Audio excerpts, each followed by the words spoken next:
एक प्रसिद्ध कहावत है, एक हाथी जिंदगी भर याद रखता है।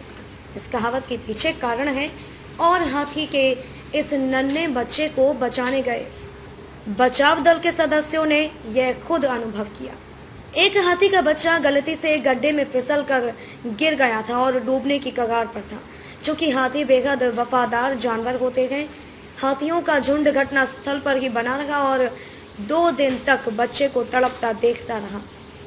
जिन लोगों ने अंततः नन्हे हाथी को बाहर निकाला और जमीन पर वापस लाए तो उनकी यह कोशिश थी कि हाथी किसी भी कीमत पर जिंदा बच जाए, लेकिन इसकी उम्मीद कम लग रही थी। भारत के दक्षिण में बहने वाली उरुलंथनी नदी बहुत खास है, क्योंकि यहाँ कई हाथी रहते हैं और उन्हें बाहरी लोग परेशान नहीं करते।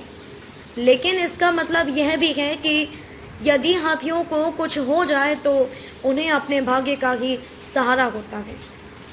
जब एक दिन हाथी के इस बच्चे के साथ उनका झुंड नदी पार कर रहा था तो उसने गलत जगह पैर रख दिया और फिसलकर एक गड्ढे में गिर गया। हताश बच्चे ने खुद को कीचड़ से मुक्त करने की बहुत कोशिश की, लेकिन वह जितने हाथ पैर मारता था और फंसता चला जाता था। और उसके बाद शुरू हुई उसकी अग्नि परीक्षा।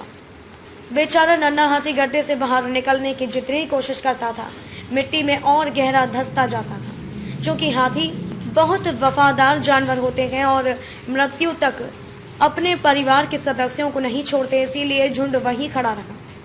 अब नन्हा हाथी घबराने लगा, क्योंकि वह समझ गया कि यह पानी के बढ़ने का मतलब निश्चित मौत है।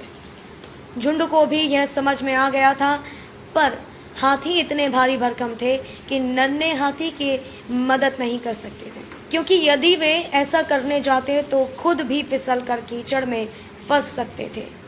दोपहर होने लगी थी और आसमान में सूरज ऊपर चढ़ गया था, जिससे चिलचिलाती गर्मी होने लगी थी। हालांकि एक हाथी आमतौर पर ऐसी गर्मी का आदी होता है। यह एक असाधारण स्थिति थी, क्योंकि बच्चा सुबह से हाथ पैर मारकर पूरा थक चुका था और सूरज उसकी चमड़ी जला रहा था। हाथी का बच्चा जल्द ही होश खोने लगा। झुंड अब बच्चे की वेदना और सहन नहीं कर सकता था। परिवार के बड़े हाथियों के दिमाग में जल्द ही एक आइडिया आया। उन्होंने अपनी सूंड उठाई और मदद के लिए जोर जोर से चिंघाड़ने लगे। उन्हें उम्मीद थी कि तेज आवाज सुनकर कोई ना कोई आ जाएगा, और ऐसा ही हुआ। कुछ आदमियों ने शोर सुना और घटनास्थल की ओर भागे। अब उन्हें सब कुछ बहुत जल्दी करना था।